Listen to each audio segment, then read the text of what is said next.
Todos bienvenidos a este culto unido, un culto de gratitud, un culto de conmemoración en el que recordamos que el Señor Jesucristo cuida de su iglesia, que el Señor Jesucristo no va a permitir que las puertas del Hades prevalezcan contra ella. Y hace más de 500 años, por la obra de un hombre, pero la obra del Señor, obrando a través de su iglesia de distintos hombres, clavó 95 tesis en la Catedral de Wittenberg, y todo eso llevó a cabo un gran movimiento conocido como la Reforma Protestante, que no fue más que un regreso a las Escrituras. ¿Qué es la Reforma? Es un regreso a las Sagradas Escrituras.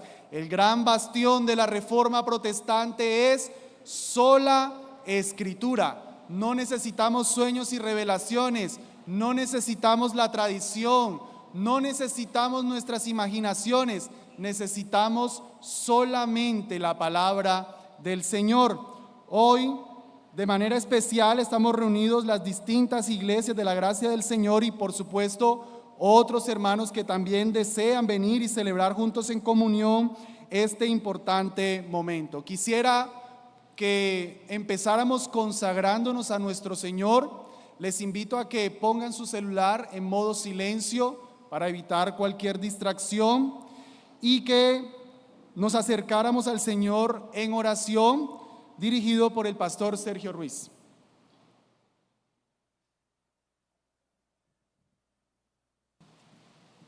Inclinemos nuestro rostro y oremos al Señor. Señor Jesucristo, gran Rey, Señor soberano de cielos y tierra, tú has sido coronado, toda potestad te ha sido dada en los cielos y la tierra. Las puertas del infierno no prevalecerán contra tu iglesia. Tú la has amado, la has rescatado para ti y la proteges. Pero ella está todavía en este mundo malo, lleno de tinieblas, de oscuridad, y tú has permitido soberanamente que en algunos momentos las tinieblas avancen y tu luz sea muy pequeña. Nunca ha desaparecido tu luz de sobre la faz de la tierra, pero has permitido la hora de las tinieblas en variados siglos, pero luego has levantado de nuevo a tu iglesia y la luz ha regresado, la luz ha resplandecido en medio de las tinieblas. Y hoy estamos reunidos para recordar el momento más brillante de esa luz a lo largo del desarrollo de esta historia de la salvación, la Reforma Protestante. Tú permitiste que la luz de los apóstoles durara poco tiempo, los padres posapostólicos tuvieran su momento, pero tampoco permitiste que permaneciera la luz que trajiste por medio de ellos. Y en la época medieval, toda oscuridad se expandió sobre el mundo antiguo, especialmente en Occidente, y las tinieblas casi que eclipsaron por completo la luz. Solamente unos pequeños remanentes, unos pequeños rebañuelos de ovejas aquí y allá que preservaron tu palabra, algún monje por allá recluido en un claustro, en un monasterio, guardando y preservando las Sagradas Escrituras, viviendo en la piedad, aborreciendo las desviaciones del catolicismo romano y buscándote con devoción, en contemplación, meditación y soledad, un monje aquí, un monje allá, un pequeño grupo de cristianos valientes, algún personaje que hiciste brillar en su momento, como Wycliffe, como Job, como Hus, hasta que levantaste a nuestro hermano Martín Lutero, le diste la luz de tu verdad y él encendió esa gran llama de la Reforma Protestante. Tu luz comenzó a brillar otra vez esplendorosa, alumbrando los corazones de los hombres y trayendo de nuevo ese evangelio que se había perdido, la justificación por la fe sola, todas esas abominaciones del culto católico romano, la adoración a los santos, a María, las abominaciones del culto católico romano y las ideas de los papas y de los herejes. La Iglesia Católica realmente se convirtió en una sinagoga de Satanás, pero de ahí sacaste a nuestro hermano Martín Lutero y le diste el valor y el coraje de enfrentarse a los papas y a los reyes con la fuerza de tu evangelio. Tú estuviste con él de una manera especial y él fue usado por ti para traer de nuevo esta gran luz de tu verdad. Y luego llevaste a la escena a nuestro querido hermano Juan Calvino. Le diste un gran genio a este hombre, la genialidad de un hombre dotado por ti. Su enseñanza, su establecimiento de una iglesia bíblicamente constituida, su doctrina, su teología sistemática, su orden bíblico y eclesiástico, todo lo que él hizo, grandes cosas, hizo que el evangelio se esparciera por el norte de Europa. Las naciones, algunos príncipes, algunos reyes se inclinaron ante ti y el evangelio brilló con gran poder. Y de nuevo, la luz comenzó a atenuarse y vinieron otros engaños, otras mentiras, otros herejes, otras falsedades, otras maldades.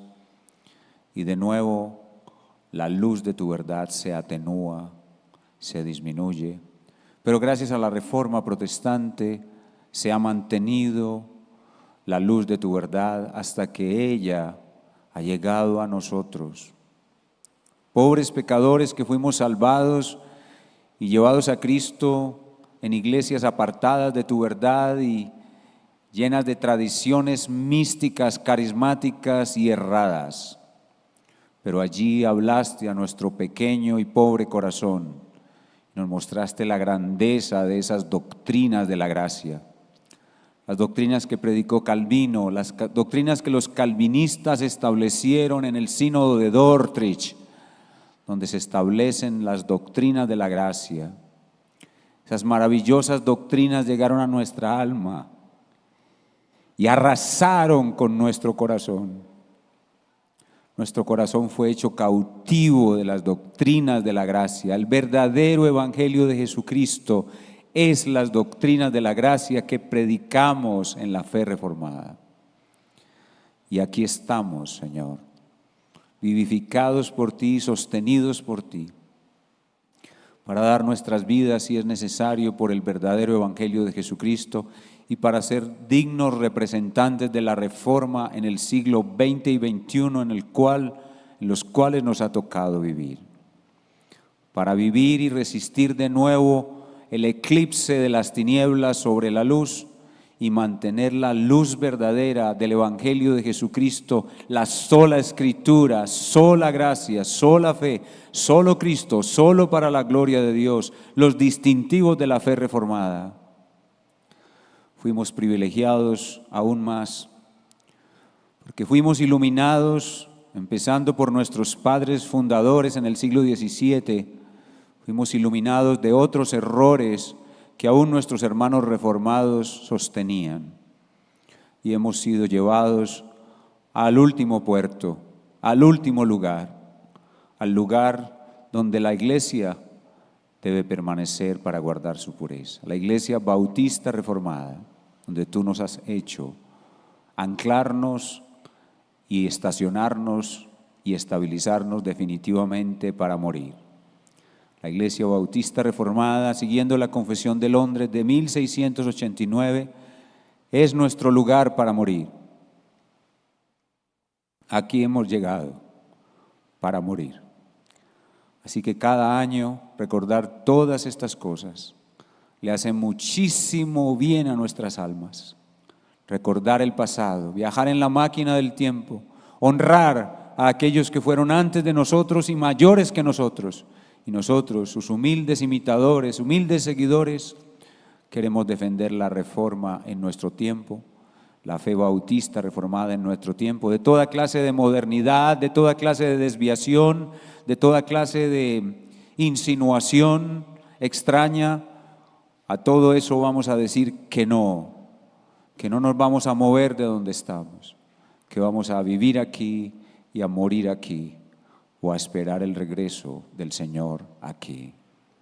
Te damos gracias porque hoy podemos juntarnos de variadas iglesias, de variados contextos, pero todos con el común afecto, amor y fidelidad a la fe reformada.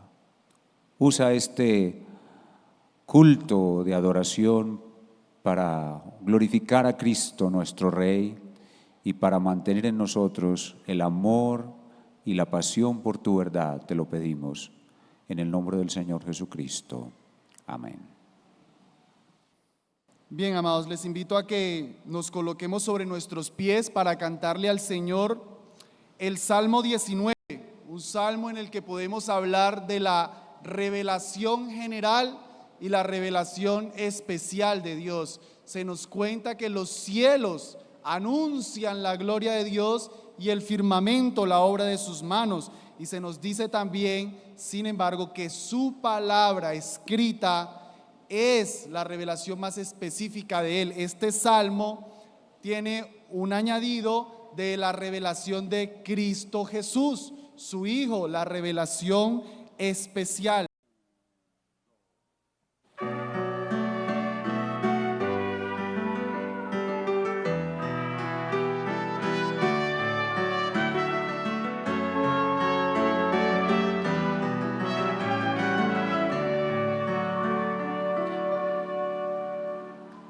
Ve tu gloria a los cielos, cada día nos hablan y el firmamento anuncia tu obra, oh Dios. Un día emite palabra, una noche otra noche, sabiduría declara tu creación. No hay lenguaje o palabra, ni su voz es oída, aunque a toda la tierra salió su voz. Sus palabras se escuchan en el inmenso mundo, allí donde tú hiciste habitar el sol.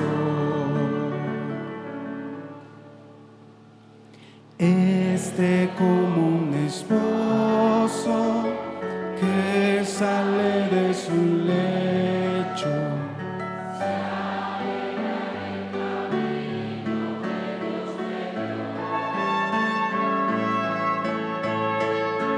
de un extremo del cielo hasta el final de ellos.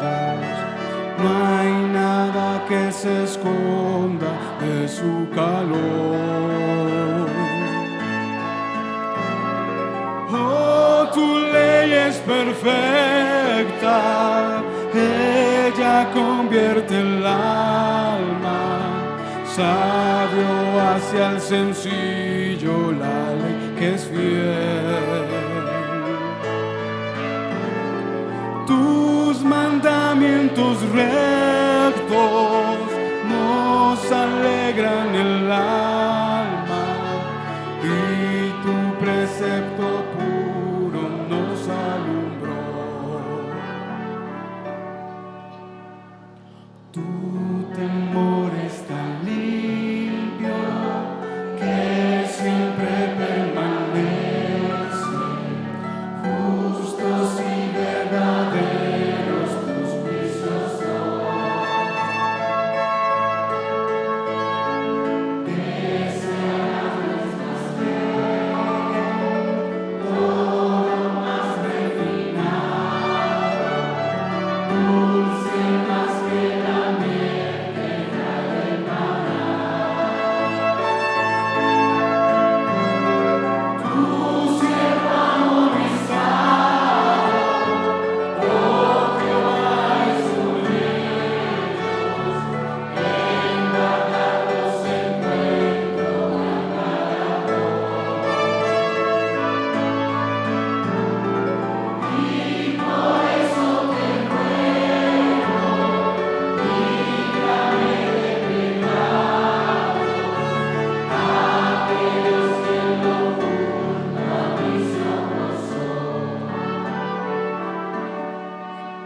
Solamente por la palabra podemos conocer verdaderamente a nuestro Señor. Vamos ahora a entonar el himno Sublime Gracia, un himno, hermanos, en el que recordamos lo poco que éramos y que ha sido solamente por la gracia del Señor que hoy podemos disfrutar de su salvación. Como el pastor lo expresaba en oración, las doctrinas de la gracia, éramos totalmente depravados, jamás podíamos llegar a la salvación.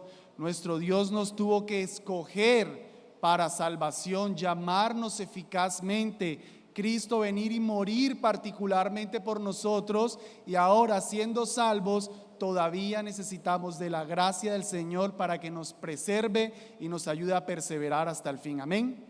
Cantemos de la gracia del Señor. Himno 300.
¿Pertenecemos a Cristo? Amén. Cantemos con convicción el himno 352.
Hoy estamos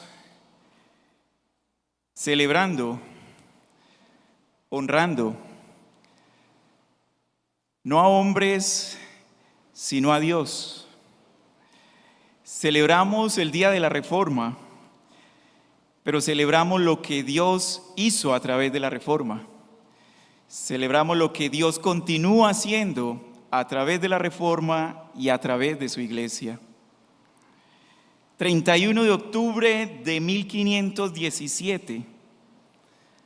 Han pasado 507 años después de que un monje agustino alemán, Martín Lutero, clavara en la puerta de la iglesia de Todos los Santos en Wittenberg sus 95 tesis que cuestionaban al sistema religioso romano y que, aunque este no fue el primer intento de reforma sobre este sistema religioso, sí se considera como el punto de quiebre para la reforma protestante. Al leer las tesis de Martín Lutero, podemos ver en él un celo por Dios, por la salvación solo en Jesucristo, por medio de la sola fe, y un rechazo contundente a las pretensiones de aquellos que abusaban de los permisos papales, según la inocencia de Lutero, y engañaban a los creyentes para alcanzar el perdón de sus pecados y de sus seres queridos ya muertos por medio de la venta de las indulgencias. La tesis número 48 dice: se debe enseñar a los cristianos que el Papa, al vender indulgencias, escuchen bien esto, tiene más necesidad y más deseo de una oración devota por él mismo antes que el dinero. Sí, hay algo de ingenuidad en estas 95 tesis, pero no hay ingenuidad de parte de Dios para usar todo para su gloria y para el bien de su iglesia. Es por eso que me quedo con el final de estas 95 tesis. La tesis 95 dice: se debe exhortar a los cristianos a que se esfuercen en seguir a Cristo, su cabeza, por medio de la cruz, la muerte y el infierno. Tesis 95. Y así esperar con confianza entrar al cielo a través de muchas adversidades, en lugar de buscar hacerlo a través de una falsa seguridad.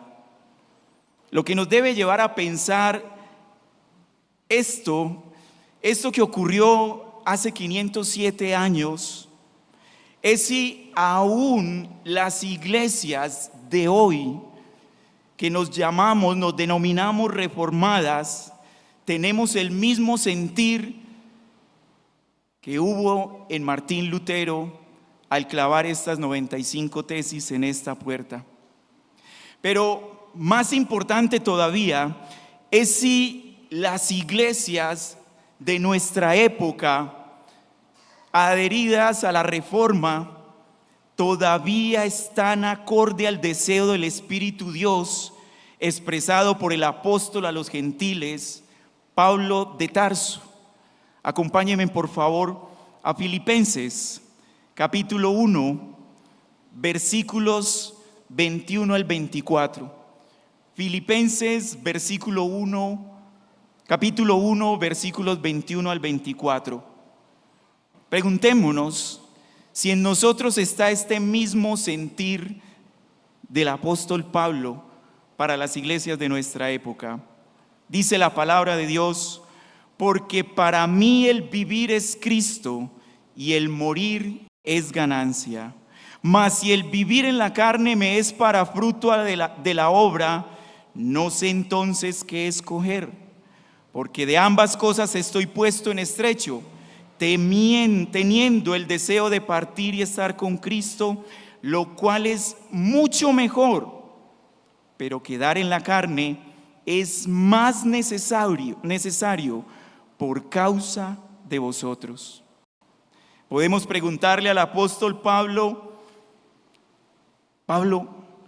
¿qué es lo que viste tan necesario para poner casi que en estrecho, como si fuera una encrucijada, ese deseo de partir y estar con tu Señor, pero es necesario estar en la carne? ¿Qué es lo que viste como necesidad? Bueno, la respuesta está en el mismo texto, versículo 27. Solamente que viváis como es digno del evangelio de Cristo.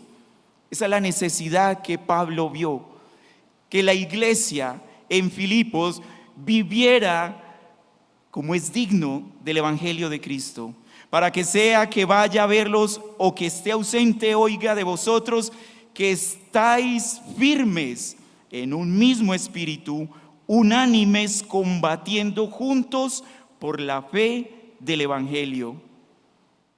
Esa es la necesidad que Pablo vio. Pero adicional a eso, versículo 28, y en nada intimados por los que se oponen. Ahí está la necesidad que Pablo ve, aún deseando estar con su Señor, que es muchísimo mejor, como dice la versión Reina Valera del 60, pero para él lo más importante en ese momento era cumplir la misión en su ministerio. Para Pablo no era el tomar una decisión entre lo uno o lo otro. Lo que había en la mente y el corazón de Pablo era deseando estar con su Señor, pero también cumpliendo con la necesidad y el ministerio que el Señor le había encomendado. Qué circunstancia tan compleja, ¿verdad? Y tan particular la que tenía el apóstol Pablo en ese momento, ¿no? Y no estoy diciendo, mis hermanos, que comparar estar con Cristo, comparar estar con nuestro Señor y Salvador, creería que eso no se compara con nada. Eso es muchísimo mejor. Si lo experimentamos aquí en la tierra cuando estamos en oración, si experimentamos cuando estudiamos su palabra, el deseo de estar con Él, estar en su presencia, si experimentamos ese gozo cuando cantamos a su nombre, cuando reunidos con los hermanos le adoramos y sentimos su presencia santa, si eso es aquí en la tierra, ¿cómo será cuando estemos cara a cara con Él? Eso no tiene comparación. No hay comparación para ello. Pero mientras llega ese momento, debemos trabajar. Debemos ocuparnos en lo que es necesario para la obra del Señor. Hay una tensión allí, ¿verdad?, entre estas dos realidades. Pablo tenía una tensión. Y la pregunta que nos hacemos es, ¿cómo entonces traer un equilibrio? Eso es lo que vamos a ver a través de esta corta enseñanza y alrededor enmarcado lo que hoy nos reúne acerca de la reforma.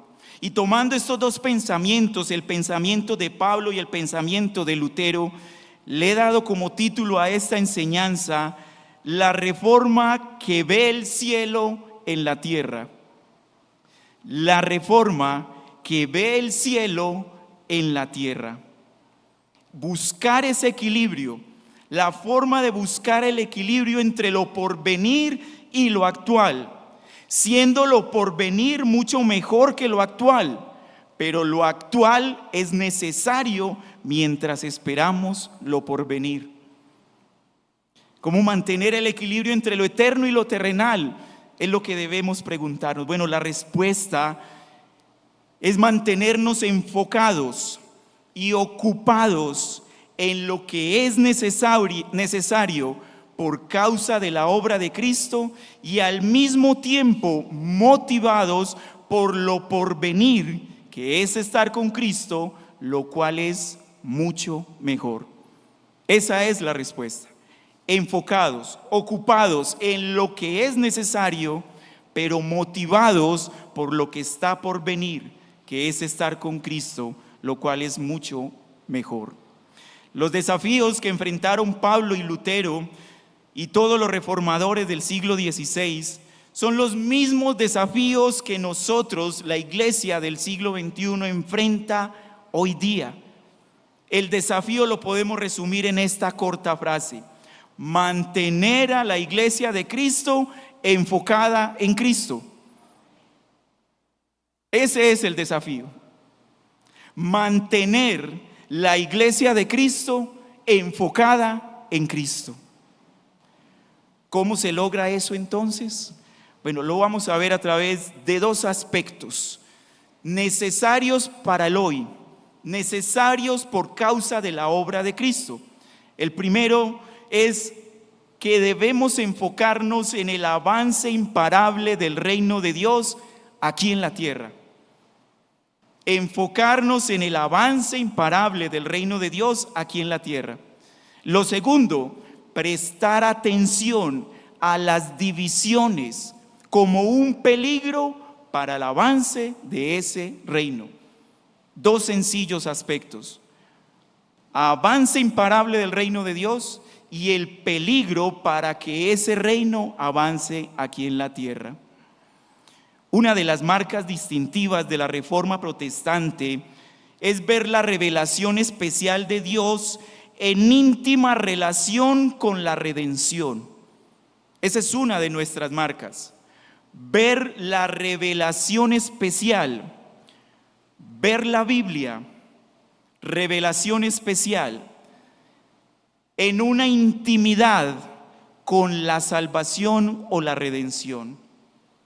La promesa de Génesis 3:15, revelada progresivamente por toda la Biblia y por toda la historia de la humanidad, se tiene que ver a la luz, en base a la salvación, a la redención.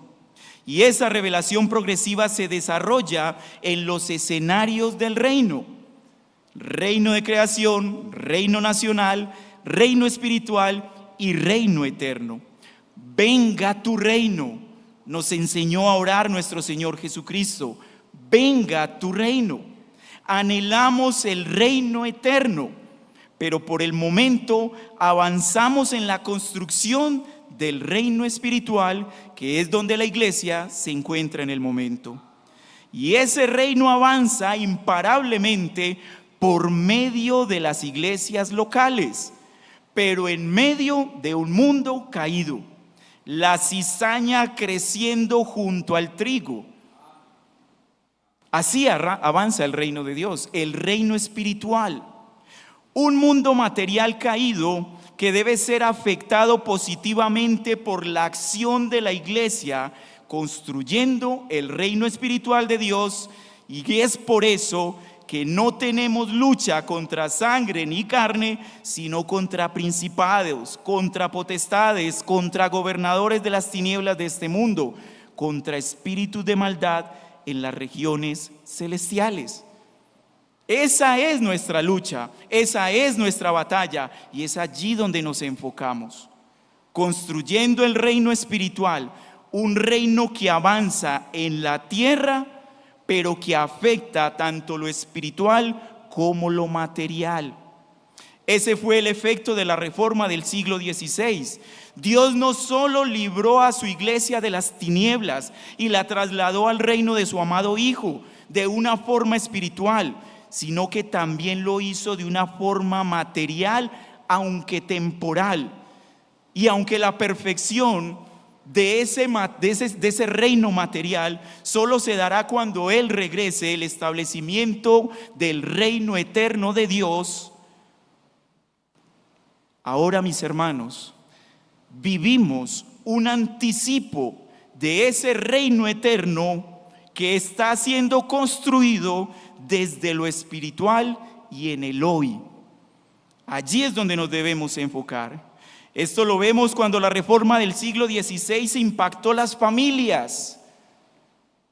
La Reforma del siglo XVI impactó la sociedad, impactó la política, la economía, la cultura, el arte, la música, la educación. Y ni qué decir el impacto que tuvo en la religión. en diferentes lugares de Europa y con el tiempo avanzó incluso hasta Norteamérica. Pero, ¿y qué de nuestra época? ¿Qué de nuestros hijos que vivirán otra época futura si Dios lo permite? ¿Nos quedamos en la reforma del siglo XVI o avanzamos como avanza el reino imparable de nuestro Dios? No podemos quedarnos en la historia es necesaria, pero la historia nos muestra cómo avanzamos en el hoy hacia el futuro, hacia la construcción de este reino espiritual, mientras se establece el reino eterno de nuestro Dios. Y es a través del conocimiento de la verdad que la reforma trae libertad a esos hombres oprimidos que estaban en la oscuridad total, como oraba nuestro pastor Sergio ahora. Una oscuridad en todos los sentidos, de manera espiritual y también de manera material. Dios los libertó a través de la verdad. Dios enfrentó con su verdad a todos aquellos que se oponen, como leíamos en el texto de Filipenses, a todos aquellos que se oponían a Él, que se oponían a su iglesia. Dios los enfrentó con hombres valientes que avanzaron en su época el reino de Dios, el reino espiritual. Ahora, ese conocimiento preparó y capacitó a hombres y mujeres con firmeza y valentía para impactar primeramente sus vidas, sus familias, la sociedad y todo lo que los rodeaba. La reforma no se quedó en un mero concepto, no, la reforma actuó. Y la primera parte donde actuó la reforma, el conocimiento de la verdad, el regresar a las Escrituras, la primera parte donde realmente actuó fue en el corazón de cada uno de ellos. Transformó sus vidas, transformó sus familias, transformó la sociedad, transformó todo lo que los rodeaba. Ahora, para avanzar el reino de Dios aquí en la tierra, se necesita unidad. Mire lo que el texto nos dice, Filipenses capítulo 1, nos dice: firmes en un mismo espíritu, unidad, unánimes, combatiendo juntos por la fe del evangelio. El reino de Dios no se construye con divisiones, se construye con la unidad, con valentía, firmes.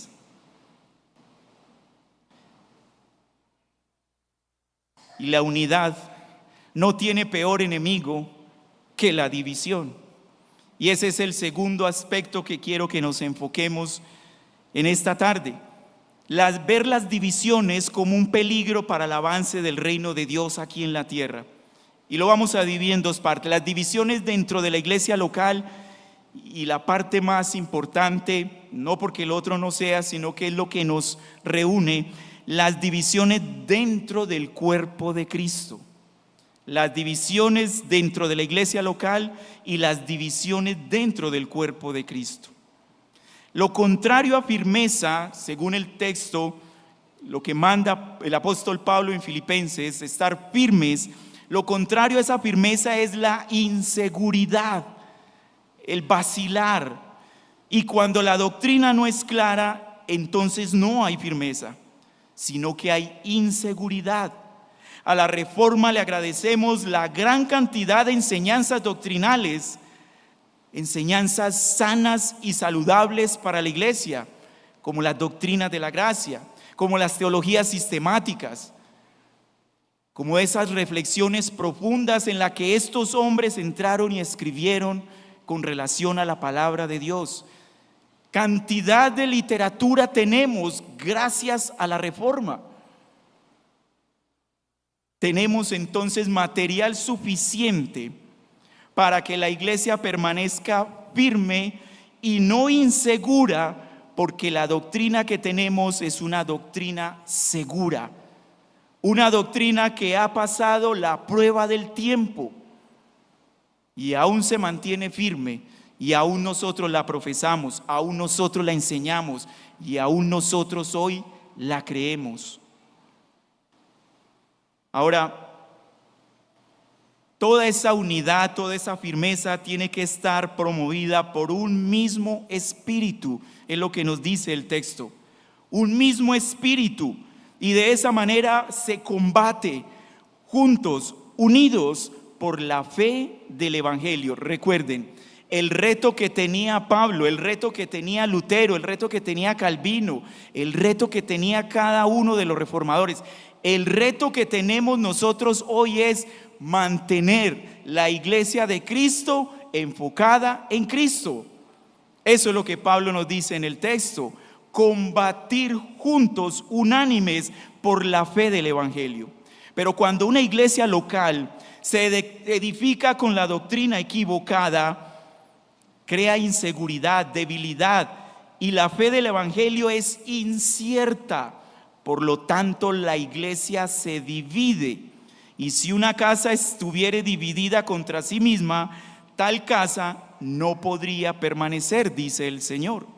Así que debemos ver las divisiones dentro de la iglesia local como un gran peligro, y hay que combatirlas, y hay que trabajar para permanecer unidos dentro de la iglesia local, con un mismo espíritu, con una misma fe, una misma convicción, con el deseo profundo de defender nuestra fe en el Evangelio. Pero la parte más crítica y para nuestra época cobra mucha importancia la división dentro del cuerpo de Cristo. La división dentro de la iglesia local es preocupante, pero preocupa más una división dentro del cuerpo de Cristo.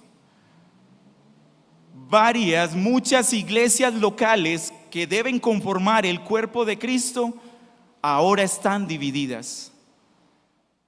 ¿Cómo combatir eso? Bueno, hay un ejemplo histórico que nos puede ayudar cómo en la antigüedad, cómo en la historia se combatió y cómo se ayudó para que la iglesia, el cuerpo de Cristo, no se dividiera, sino que permaneciera unido. Y esa historia nos pertenece a nosotros. La historia que acompaña a la Confesión de Fe de Londres en su primera y segunda publicación en 1644 y 1689 respectivamente, nos muestra el cómo, y me apoyé y voy a estar apoyado y voy a estar leyendo en esta última parte de la enseñanza, en la investigación que el hermano James Renihan realizó en su artículo titulado Confesando la Fe en 1644 y 1689. Cómo ellos, aquellos que construyeron, que redactaron la confesión a la cual hoy nosotros nos adherimos y en la cual enmarcamos nuestra fe, cómo ellos combatieron la división y los peligros que habían en su momento para una división en el cuerpo de Cristo. Esta investigación nos muestra que no se trata de buscar una uniformidad en el cuerpo de Cristo. Eso no busca la reforma. La reforma no busca uniformidad, sino unidad, aún en medio de marcadas diferencias. Y no es que esté mal que una iglesia local busque identidad. La iglesia local debe buscar identidad, pero la iglesia local no puede pretender, porque no lo pretendieron los reformadores y los posreformadores. Ellos no pretendieron una uniformidad, respetaron la independencia de las iglesias locales. Y aún entre denominaciones que marcaban diferencias, y aún en medio de las acusaciones, observemos a través de la historia cómo ellos sabiamente defendieron la unidad, manteniendo su identidad. Esta historia nos muestra que al inicio de los bautistas particulares en Londres, en 1642, fueron comparados injustamente y equivocadamente con los anabaptistas de Alemania y con los tristes acontecimientos alrededor de estos anabaptistas en Münster, Alemania. Cito textualmente el artículo de James Renihan. Ellos, los anabaptistas, fueron acusados de rebelión. Miren con lo que comparaban a los bautistas particulares que terminaron redactando la confesión de fe. Ellos fueron comparados con los anabaptistas que eran acusados y cometieron rebelión, sedición, robo, asesinato. Estos son los cargos que se le imputaban a los anabaptistas en el folleto anónimo titulado Una advertencia a Inglaterra, especialmente a Londres, acerca de la famosa historia de los frenéticos anabaptistas, sus predicaciones y prácticas desenfrenadas en Alemania. Lo que los anabaptistas hicieron en Alemania bien puede suceder de nuevo en Londres, si es que estas personas, los bautistas particulares de Londres, se les permite diseminar sus doctrinas. No solamente eran acusados injustamente, sino que también hacían una advertencia de lo que ellos estaban haciendo en su momento. Esa fue la circunstancia que 7 iglesias en Londres se enfrentaron en su momento, después de la Reforma, por aquellos perseguidores o por aquellos celosos de la sana doctrina, siendo acusados injustamente y comparados con una doctrina que ellos no enseñaban. Miren la forma en la que ellos responden.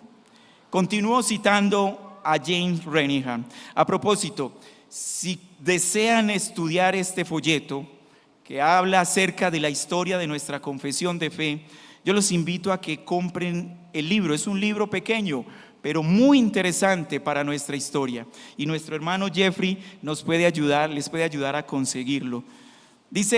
Continúa diciendo Renihan: mientras se enfrentaban estas circunstancias, los bautistas decidieron que era necesario tomar medidas para disipar los temores y la desinformación que se había propagado. Dios había bendecido sus esfuerzos hasta entonces y no querían ver que esos esfuerzos fueran frustrados por los rumores y las insinuaciones de sus enemigos. Recuerden el texto de Filipenses, el apóstol Pablo haciendo advertencia contra aquellos opositores, y la iglesia debe estar preparada para eso. En todos los tiempos de la historia va a suceder lo mismo. A estos hermanos les sucedió en este momento. Continúa diciendo el texto: así que adoptaron, para defenderse y para aclarar los rumores, ellos adoptaron una práctica frecuentemente utilizada por otros desde hacía 150 años. Publicaron una confesión de fe para que cualquiera que estuviera interesado en ellos pudiera tener un entendimiento preciso de sus creencias y prácticas. Primera forma de mantener la unidad y la manera muy sabia de combatir las falsas acusaciones para ellos: crear una confesión de fe. Y eso no era algo nuevo, era algo que se practicaba hacía más de 150 años. Esta primera confesión de Londres de 1644, publicada antes de la confesión de Westminster, le debe mucho a documentos más antiguos que eran bien conocidos.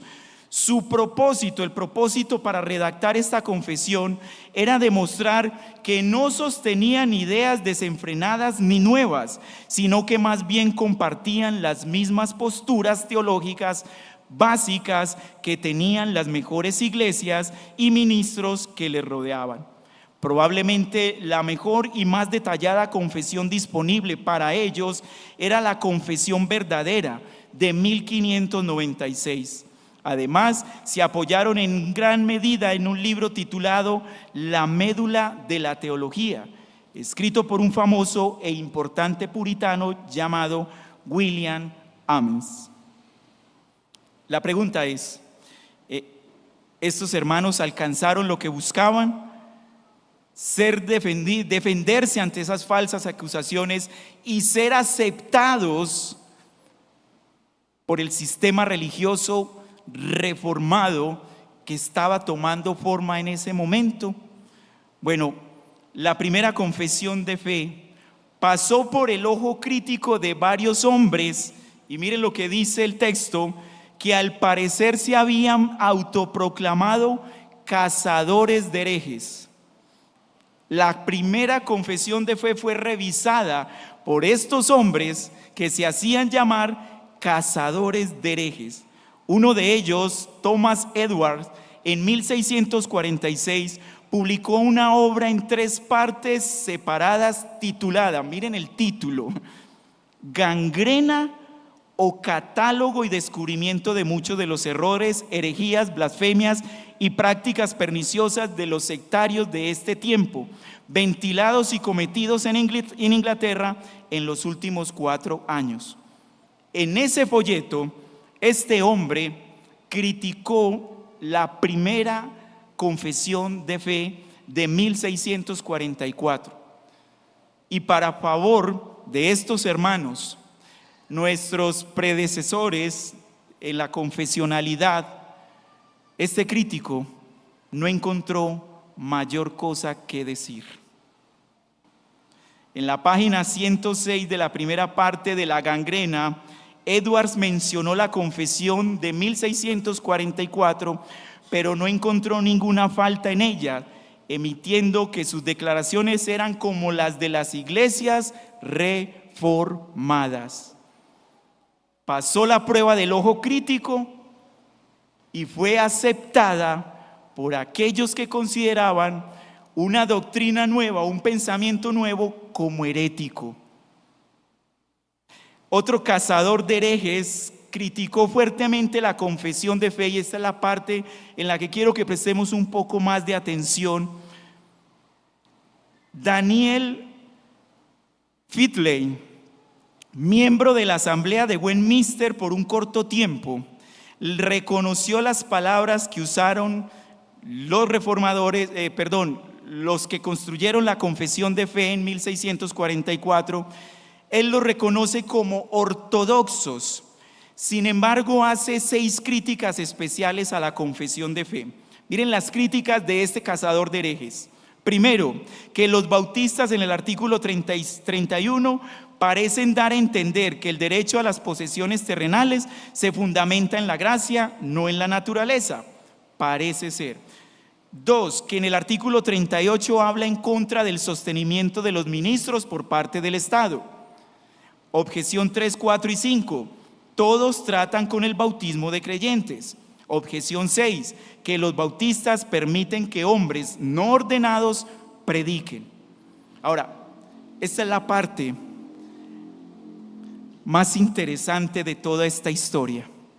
La manera como los constructores, redactores, como lo queramos llamar, de la primera edición de la Confesión de Fe de 1644, la manera como ellos responden a esta crítica. Miren la forma como ellos lo hicieron. Revisaron y corrigieron la confesión de fe de 1646. Los bautistas bajaron el tono, hicieron algunos cambios al lenguaje que usaban para que fuera más aceptable para los paidobautistas que estaban a su alrededor. Dice Renihan, no creo que estuvieran cediendo, simplemente estaban llevando a cabo su propósito original. Querían que estos hombres reconocieran su ortodoxia y entendieran que la única manera de hacerlo con éxito era reconsiderando alguna de sus expresiones y siempre debemos recordar esto. La manera de mantener la unidad en el cuerpo de Cristo no es peleando con el cuerpo de Cristo. En muchas ocasiones, aunque la Escritura respalde nuestras creencias y nuestra forma de actuar, nuestra eclesiología, aunque la Escritura nos respalde, el tonito es lo que marca la diferencia. Y si es necesario cambiar el tono, como lo hicieron estos hermanos, como nos cuenta la historia, si ellos lo hicieron, ¿por qué nosotros no podemos hacerlo, hermanos? La reforma para nosotros en nuestra época debe estar más unida que nunca. El enemigo de Cristo, el enemigo de la iglesia, está unido y ataca vehementemente a la iglesia, ataca vehementemente su palabra, ataca vehementemente a Dios. Ellos se unen para eso. ¿Por qué entonces el cuerpo de Cristo, que debe caminar en unidad, aún en medio de la diferencia, nos desgastamos en temas secundarios que no dan lugar y que la misma Escritura permite a un libre desarrollo de la conciencia cristiana? Porque la Biblia no es clara ni enfática en esos puntos. ¿Por qué nos desgastamos ahí? ¿Por qué no tenemos el espíritu de estos hermanos que escribieron y redactaron su defensa contra acusaciones falsas y que cuando pasa por el ojo crítico, lo único que hacen es bajar el tono, cambiar el lenguaje para que sea más agradable ante aquellos que lo critican?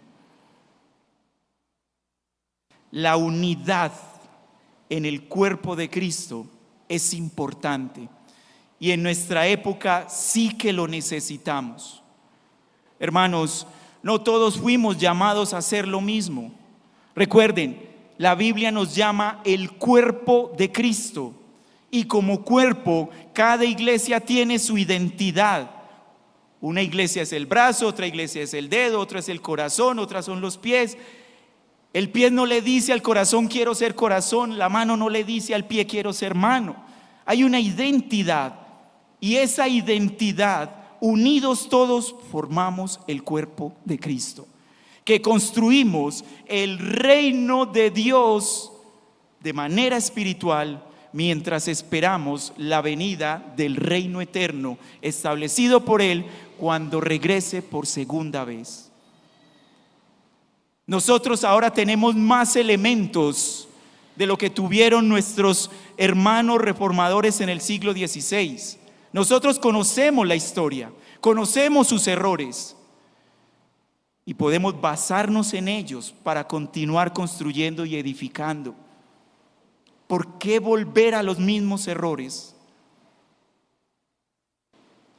Que el Señor nos ayude a través de la reforma, no del siglo XVI, sino la reforma que estamos viviendo hoy, que Él nos ayude a mantener la unidad, porque debemos permanecer firmes y batallar frente a los opositores de Cristo y de su iglesia. Esa es la verdadera reforma. Volver a la Escritura, unirnos en fe y combatir firmes y valientes frente a las acechanzas de este mundo caído, frente a Satanás, y que la iglesia de Cristo permanezca enfocada en Cristo. Que el Señor nos ayude. Padre, gracias te damos por este tiempo tan maravilloso, por permitirnos recordar la historia y por permitirnos vivir conociendo la historia. Ayúdanos, Señor, como tus hijos, como tu iglesia, como tus siervos, como ministros de tu palabra. Ayúdanos a construir a unir y no dividir, a buscar lo que nos une, desechar lo que no nos une, combatir juntos en medio de este mundo caído, para que tu nombre sea exaltado y para que la verdadera reforma en nuestros tiempos que tanto anhelamos no solamente afecte nuestras vidas, nuestras familias, la sociedad, sino mayormente, Señor, afecte nuestras iglesias locales, y que unidos podamos avanzar construyendo el reino imparable, el reino de Cristo aquí en la tierra, mientras Él regresa por segunda vez para establecer eternamente su reino. Al Rey de Reyes, Señor de señores, sea la gloria por siempre y para siempre. Amén. Bien, amados del Señor, precisamente como nuestro hermano, nuestro pastor Jorge nos lo decía, la iglesia ha confesado fe por medio de credos, por medio de confesiones. En las Escrituras tenemos una, voy a leer a favor de ustedes, 1 de Timoteo 3:16, y sin contradicción, o muy altamente conocido, grande es el misterio de la piedad. Esta es una verdad que la iglesia ya conocía, la iglesia confesaba. Dios ha sido manifestado en carne, justificado en el Espíritu, visto de los ángeles, predicado a los gentiles, creído en el mundo, recibido arriba en gloria.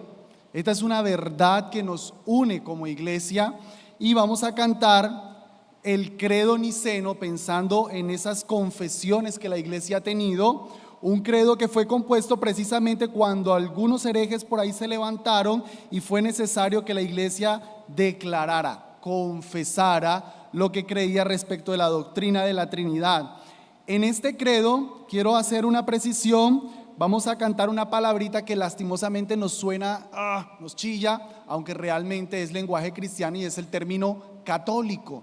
Nosotros decimos los católicos y pensamos inmediatamente en quiénes, los romanistas, los papistas, pero el término católico significa universal. Nosotros somos una iglesia católica porque somos la iglesia universal. La contradicción de los romanistas es que dicen ser católicos universales de Roma. Eso es una contradicción, porque si son universales no deberían estar anclados a una ciudad. Entonces vamos a cantar, amados, el credo niceno. Puestos en pie, por favor, para entonar este cántico.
Vamos a seguir cantando a nuestro grande y poderoso Dios, pensando en que Él es el Rey exaltado.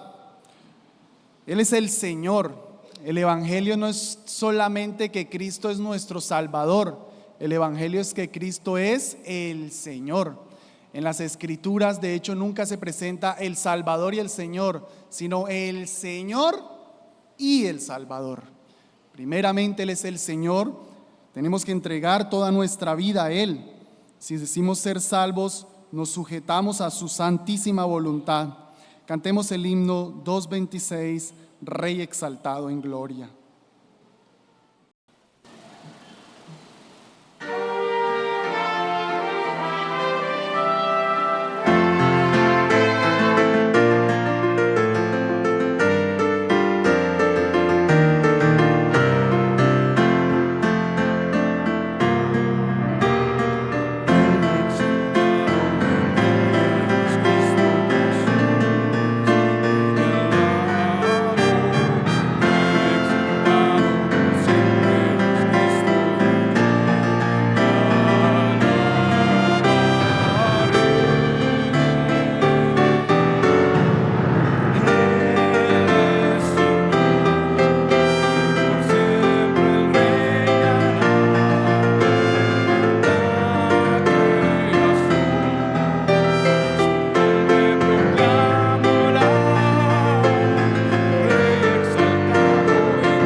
Hay himnos que pienso que cantaremos en el cielo y creo que este es uno de ellos. El himno 178, Sea la paz.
Gloria al Señor. Vamos a orar, hermanos, y vamos a hacerlo como nos enseñó el pastor Jorge Restrepo.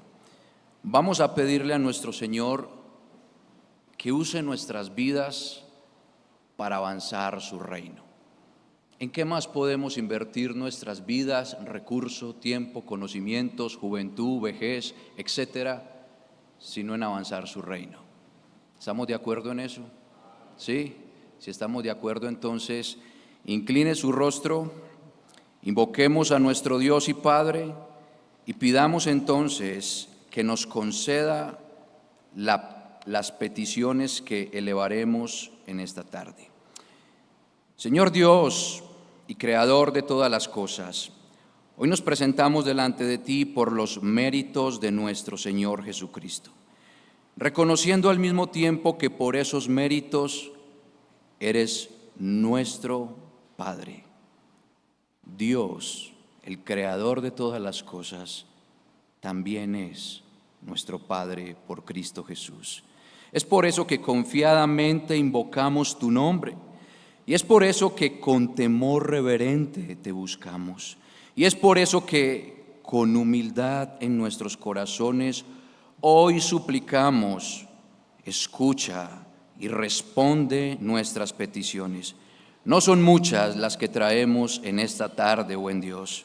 En realidad solo tenemos 3 peticiones que deseamos elevar hoy. Cada una de ellas fundamental, trascendental, porque tienen que ver con el avance de tu reino, como nos enseñaba el pastor Jorge hoy. La primera de ellas, Padre, es que santifiques tu nombre, que tu nombre sea santificado.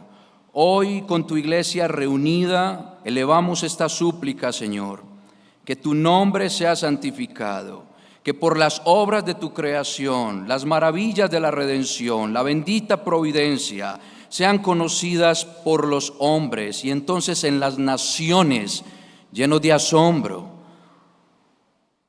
llenos de admiración por el poder, sabiduría y deidad, proclamen tu grandeza y tu nombre sea santificado.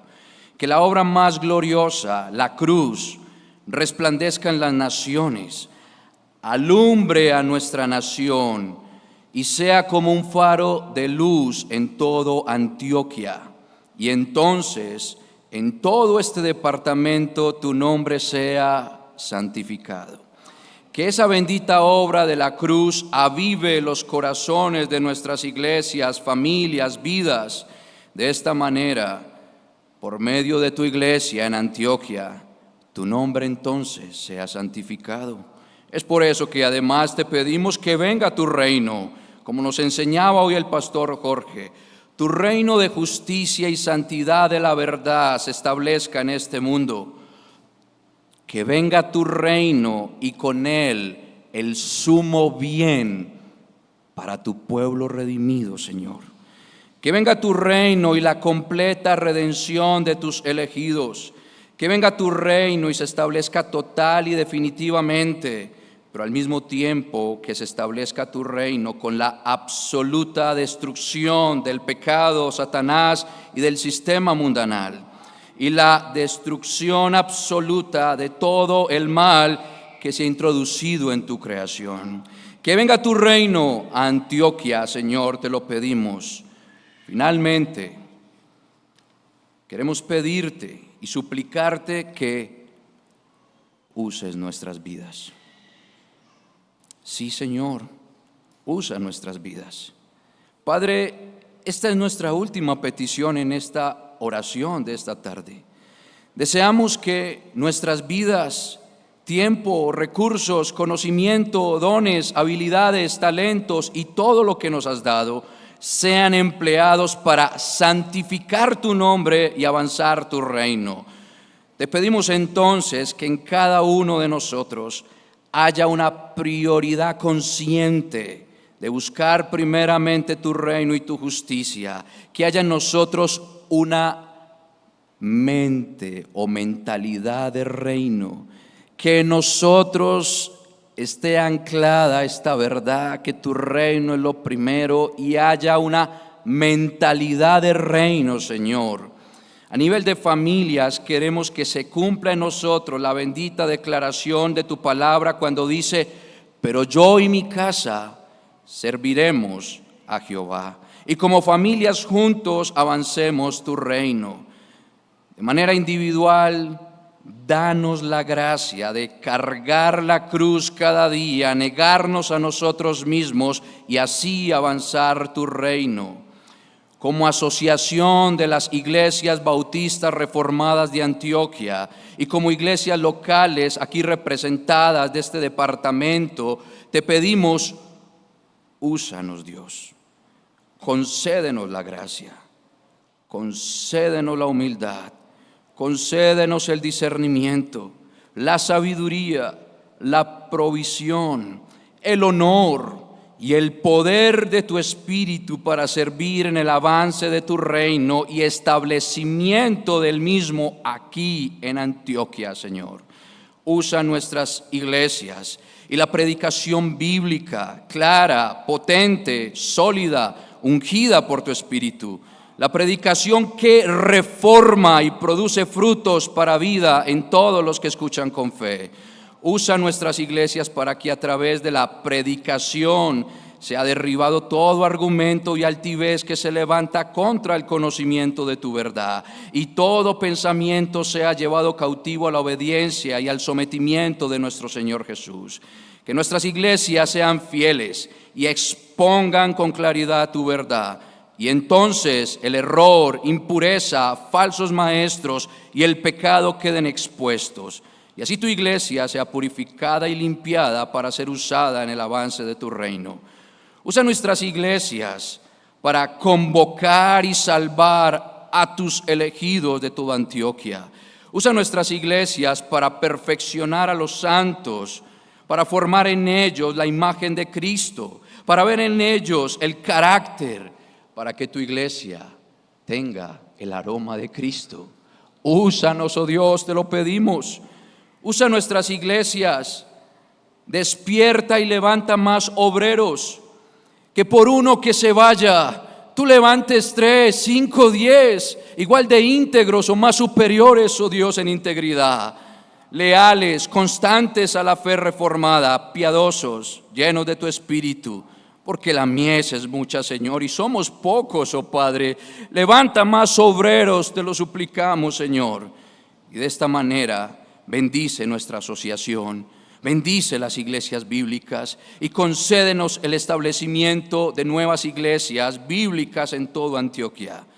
Oh Dios, si nos dieras tu bendición y si ensancharas tu reino a través de nuestras iglesias, y si tu mano estuviera con nosotros y nos libraras del mal para que no seamos dañados, concédenos esta petición como lo hiciste un día con Jabes. Te lo pedimos en el nombre de Manuel, en el nombre del Rey de Reyes y Señor de Señores, en el nombre que sobre todo nombre, en el nombre de Jesucristo, el Señor de la iglesia. Y la iglesia responde: